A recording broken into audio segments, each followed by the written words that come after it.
Une autre question qu'elle pose, et beaucoup de gens posent cette question, et je pense que c'est une bonne question, donc nous allons y répondre rapidement. Donc elle nous dit, « Je suis d'accord sur beaucoup de choses. J'ai toujours des questions, mais je peux absolument comprendre pourquoi il y a tant de flat earthers. » La question posée par son mari est, « Si c'est vrai, est-ce que cela impacte la manière dont je vis ma vie? » En ce qui me concerne, je dois dire que non. Si c'est vrai, j'aimerais bien que le gouvernement le reconnaisse et arrête ses charades. Mais cela me paraît extrêmement difficile, surtout quand on connaît le nombre de gens qui travaillent pour la NASA, dont le job est de préparer des nouvelles missions, etc. Donc, quelle différence cela fait-il? Comme je l'ai dit, c'est une très bonne question. Mais la réponse à cette question n'est pas facile, à cause de l'ampleur, de la magnitude de ce dont nous parlons. Comment cela pourrait-il changer votre vie? Bien tout d'abord, quand vous l'avez compris, c'est pour le moins dramatique. Cela va-t-il vous empêcher d'aller à votre travail et mener vos activités habituelles? Non.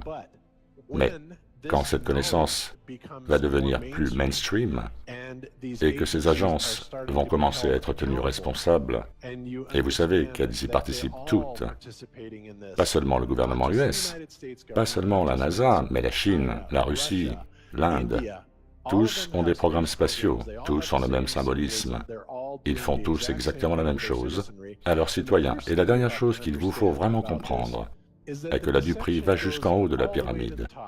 Et quand je dis jusqu'en haut de la pyramide, cela veut dire qu'il faut oublier l'idée que ceux qui sont aux fonctions les plus hautes travaillent ensemble.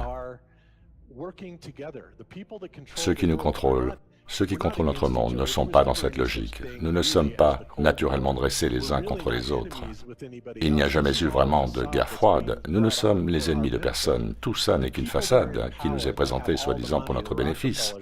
Mais ceux qui détiennent le pouvoir, l'argent, comme les Rockefeller, les Rothschild, les Morgans, etc., etc., ce sont des gens qui contrôlent totalement le système bancaire central, qui a bien sûr pénétré le monde entier, et qu'un pays ose essayer de s'en échapper, ses leaders seront très vite assassinés. La liste est interminable. Donc il est nécessaire de s'intéresser un peu aux conspirations pour pouvoir appréhender l'ampleur de la tromperie. Donc pourquoi ferait-il ça? Pourquoi essayerait-il de nous cacher le fait que nous vivons sur un plan infini ou une terre plane, plutôt que sur une boule? Bien, la réponse à cela, il y a plusieurs réponses en fait, mais à mon avis, si on isole les gens sur une bille bleue perdue en plein milieu de l'univers, et qu'il y a des milliers, des millions, des milliards d'autres mondes et civilisations possibles, cela nous amène à penser que nous sommes insignifiants et que notre existence n'est que le résultat d'un accident. Bon, quand les gens sont dans cet état d'esprit, il est plus facile de leur faire accepter l'idée qu'il n'y a pas de Dieu, pas de Créateur, que tout ça n'est qu'une série de hasards. Et cette condition est un terrain favorable aux futurs mensonges des élites.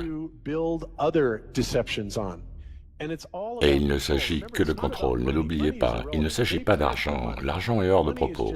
Ils l'impriment, et l'argent est juste quelque chose à laquelle vous et moi donnons de la valeur, mais ce n'est que du papier, n'est-ce pas? Ils produisent l'argent, ils peuvent en imprimer autant qu'ils le souhaitent, et c'est ce qu'ils font. Donc ce n'est pas ça, ce n'est pas non plus que la recherche du pouvoir, non. Il s'agit de contrôle total, mental, physique et spirituel, sous toutes les manières et formes possibles. Et pour appréhender ce genre de tromperie, que vous soyez ou pas religieux, si vous êtes religieux, alors vous comprenez que depuis le début, il s'agit de l'œuvre de Satan. Si vous n'êtes pas religieux, eh bien, il vous faut comprendre qu'ils sont assoiffés de pouvoir et qu'ils feront tout pour l'obtenir et le garder. Bon, j'ai déjà poussé des coups de gueule là-dessus.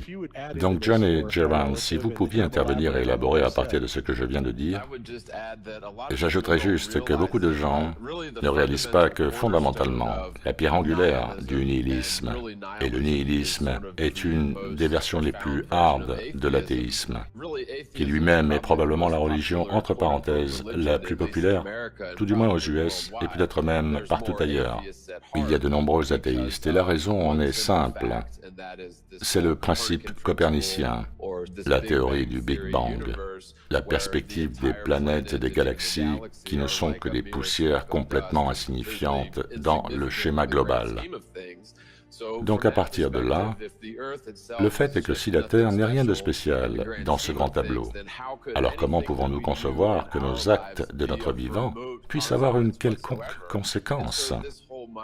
Donc cet état d'esprit, c'est la pierre angulaire du nihilisme. Cependant, quand les gens réalisent que le Big Bang n'est qu'un paquet d'inepties théoriques, cela change radicalement les fondations de leur vision du monde induite par le point de vue nihiliste. Donc il est probable que le manque de sentiments religieux chez les uns et les autres soit un effet de cette culture du nihilisme. Bien dit, et cela est évident quand vous le regardez, et Bob l'a parfaitement expliqué. C'est exactement l'effet que le système monétaire a produit sur ce pays et le reste du monde. Et dans le livre « Pourquoi l'Amérique est en banqueroute », il est dit que la Réserve fédérale verse au bureau de gravure et d'impression approximativement 23 $ pour 1000 billets imprimés, donc 10 000 billets de 100 $, ce qui représente $1 million, coûte à la Réserve fédérale 230 $. Puis, elle assure un nantissement équivalent à la valeur nominale du gouvernement US. Et ce nantissement est en fait nos terres, notre labeur, nos actifs qui sont collectés par les agents de l'IRS. Et en autorisant la Réserve fédérale à créer et réglementer la monnaie, donc l'inflation, le Congrès a donné aux banques privées le pouvoir de créer du profit à volonté. Et c'est ce qu'elles font. Il ne s'agit que de faire des profits pour elles-mêmes. Et n'oubliez pas à quel point cette conspiration est énorme.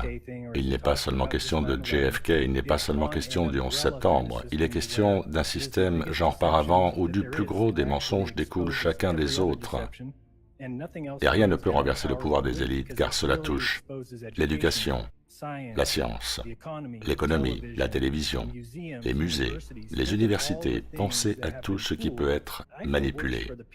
Le pire pour moi est tous ceux qui travaillent à la conception de satellites, les gens qui aujourd'hui travaillent pour les agences spatiales, ceux qui enseignent dans les écoles, les professeurs. Car lorsque tout ceci sortira, ils en viendront finalement à la conclusion qu'ils ont été complices du mensonge, et c'est probablement le pire sentiment qui existe. C'est pour ça que c'est très difficile pour Neil deGrasse Tyson et Bill Nye. Ces types ne peuvent même pas imaginer que la Terre ne corresponde pas à ce qu'on leur a enseigné, car ils savent que si c'est le cas, eh bien toute leur vie aura été employée à promouvoir le mensonge. Ils ne sont que des outils pour les élites, pour servir ce mensonge, et cela peut être destructeur. Et j'en suis le parfait exemple, John. Quand j'ai réalisé qu'il y avait dans la religion des choses qui n'étaient pas tout à fait en accord avec ma réalité, et que j'ai cessé de croire, j'ai constaté de nombreux mensonges, et j'en suis sorti. Et les seuls avec les bras ouverts, m'accueillant en me disant « Nous ne disons rien que la vérité, rien que des faits et des preuves, c'est la science ». J'y suis allé avec les bras grands ouverts, prêt à les embrasser, en leur disant « Merci d'être là, parce que là-bas, on m'a menti de tous les côtés, mais maintenant je sais que la science est l'endroit où elle est. Maintenant, Dieu merci, je suis dans la recherche de choses sur lesquelles j'ai toujours voulu tout savoir. » Cela ne me suffisait pas de dire « Bien, je sais que les religions mentent ». Il me fallait être pro-science et prononcer le mot « science » dès que quelqu'un me parlait. Ça aurait pu être très facile pour moi. J'aurais pu parader comme le smart guy et débattre avec les chrétiens. Cela aurait été très facile. Mais au lieu de cela, j'ai décidé de vraiment m'y plonger. Je voulais comprendre la réalité de l'évolution, trouver les preuves. Pourquoi en faire un fait? Comment peuvent-ils connaître l'âge de la Terre? Et plus je m'y plongeais, plus je demandais à ces seuds-disant férus de science, et plus je prenais conscience du fait que ce n'était qu'une autre religion. Et finalement, je l'admets, j'ai été athée pendant à peu près 6 mois, et heureusement que j'ai sérieusement abordé la chose. Mais je remarquais en même temps toutes ces vidéos de debunk faites par ces types qui nous prennent pour des fous. La différence entre moi et eux est qu'ils ne font pas de recherche ou qu'ils ne savent pas dépasser le stade de la tromperie. Je veux dire, il faut bien comprendre une chose. C'est le plus énorme des mensonges à tous les niveaux, et celui-ci ne doit jamais être dévoilé. Donc si votre question est pourquoi Gérald dit ça, et que vous checkez sur Google juste une fois et n'allez pas voir d'autres sources autres que celles des médias mainstream, alors il ne faut pas être surpris par la réponse que vous recevrez. Cette attitude ne fait que confirmer ce que les élites, ces gens qui nous trompent de la tête aux pieds, veulent que vous fassiez. Et ils font des vidéos prétendant que les preuves avancées sont fausses, et ils disent qu'aucune recherche n'a été faite, qu'aucun regard sérieux n'a été posé, ne serait-ce qu'une fois. C'est du grand n'importe quoi. Si vous pensez que nous n'avons pas compris le raisonnement mainstream sous-jacent, qui considère que quiconque parle de ça sera contredit sur le champ par des réponses toutes faites aux requêtes Google, ce qui n'a rien à voir avec de vraies recherches, et nous sommes dans un schéma de tromperie au plus haut niveau, qu'il est indispensable d'explorer en profondeur petit à petit, et d'assembler les infos comme un puzzle, et de vous faire votre propre opinion. Car si vous avalez donc croyez ce que les médias mainstream vous disent, alors regardez Fox News et régalez-vous de ce dont ils veulent que vous vous régaliez. C'est comme ça qu'ils opèrent. Donc en fait, quand les gens me demandent quel impact cela a-t-il sur ma vie, eh bien je pense que ça dépend de vous. Si le fait d'avoir été trompé sur à peu près tout depuis l'école, depuis la maternelle, tout ce que vous avez appris par l'institution a un objectif précis, préparez votre esprit à un certain cadre de référence pour vous amener à penser le monde d'une certaine manière, à penser vos parents, vos amis, le gouvernement, d'une manière déterminée, pour que les riches soient plus riches et pour que vous rentriez dans cet asservissement salarial. Si cela vous est égal, si vous êtes satisfait d'heures de travail programmées et confortablement installé dans vos croyances sur votre origine, alors ça n'affecte pas votre vie. Mais pour nombre d'entre nous, c'est un gros problème. Pour moi, c'est 35 ans d'une existence complètement gâchée, dans un faux paradigme que quelqu'un d'autre a décidé de me vendre. Et je vais passer le restant de ma vie à l'exposer, car je ne pense pas que ce soit juste. Ce n'est pas comme ça que l'on traite les gens. Ce n'est pas comme ça que l'on traite les êtres. Nous avons tous le droit à une vie libre et à la recherche du bonheur, et on nous l'a déjà dit, on nous l'a bien dit, mais par derrière, ils font tout ce qu'ils peuvent pour nous maintenir dans la crainte, pour nous priver de notre liberté, pendant qu'eux profitent de la vie en nous faisant travailler. Donc finalement, pour revenir à la question, comment cela va changer votre quotidien? Eh bien, ça ne va pas changer grand-chose car nous sommes toujours asservis à ce même système. Nous devons toujours aller à notre travail, payer nos factures, etc., etc. Par contre, imaginez, lorsque cette idée va vraiment se répandre, la prise de conscience de l'ampleur de la tromperie, et je pense que beaucoup sont en train de le faire. Vous savez, la fraude du 11 septembre, celle de Sandy Hook et ainsi de suite. Sauf qu'à un moment, nous pensons que la masse critique sera atteinte, et quand cela se produira, alors toutes ces institutions qui nous prennent des milliards et des milliards et des milliards, juste par l'asservissement, par le travail quotidien forcé, souvent à court d'argent et de temps, et tous ces pays où la famine règne et où l'attention médicale est absente, en fait, ils organisent des campagnes pour les éliminer. C'est un agenda bien connu.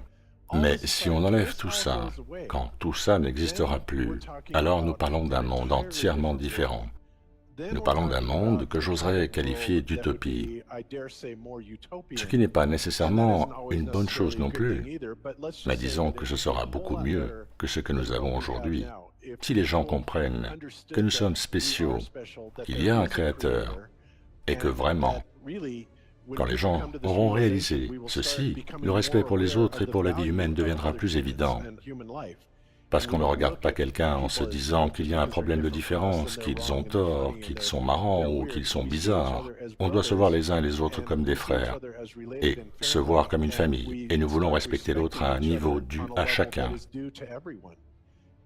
Et quand cela se produit, et que l'on se débarrasse des gouvernements qui nous asservissent et de ceux qui contrôlent ces mêmes gouvernements, alors, d'un seul coup, nous avons la vision d'une société où il est enfin possible de nous améliorer, où nous pouvons développer nos propres technologies pour le bénéfice de l'humanité, et non celui des élites, qui les usurpent, les gardent pour eux ou les utilisent contre nous. Nous pourrions avoir de l'énergie illimitée et gratuite, et oui, il y a tellement de choses, on pourrait continuer longtemps comme ça. Beaucoup de gens ont recherché sur le sujet. Mais ce qui est certain, c'est que tout change, absolument tout, car ce n'est plus un monde d'asservissement, c'est un monde réellement libre, où chacun est souverain et où chacun a beaucoup plus de respect pour les autres. Donc voilà la réponse à la question. C'est énorme, véritablement. Vous ne pouvez pas le balayer en vous disant « quelle différence ça fait ?» Cela ne va rien changer. Au contraire, non seulement ça va changer beaucoup de choses, mais cela va les transformer en un paradigme complètement nouveau, une façon entièrement nouvelle de vivre. Et je reste persuadé que beaucoup préféreraient de loin vivre selon une approche que l'on pourrait considérer utopienne, plutôt que dans le système de dépendance dans lequel nous sommes actuellement. Oui, un système où tout est commodité et que l'on nomme capitaliste, bien que je pense qu'il serait plus juste de le nommer fasciste. Mais on l'appelle capitaliste malgré la cupidité qui le domine, et c'est assez régressif comme manière de gérer une société. Donc vraiment, ce concept de capitalisme et de cupidité comme force motrice de notre civilisation découle directement de cette vision athée du monde, en cours depuis plus d'une centaine d'années et en forte progression. Oui, absolument.